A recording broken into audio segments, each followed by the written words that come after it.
Biblia. So, totoo ito. Totoo po ito. Okay? Lahat tayo'y naging marumi sa harapan ng Diyos.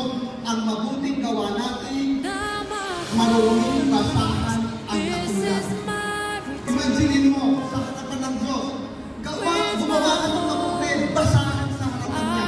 Bakit? Kasi nagkakala na tayo sa mulat-mula pa. Kapag inumisahan mo mali, hindi magiging tama yun. Yun ang paningin ng Diyos sa tao.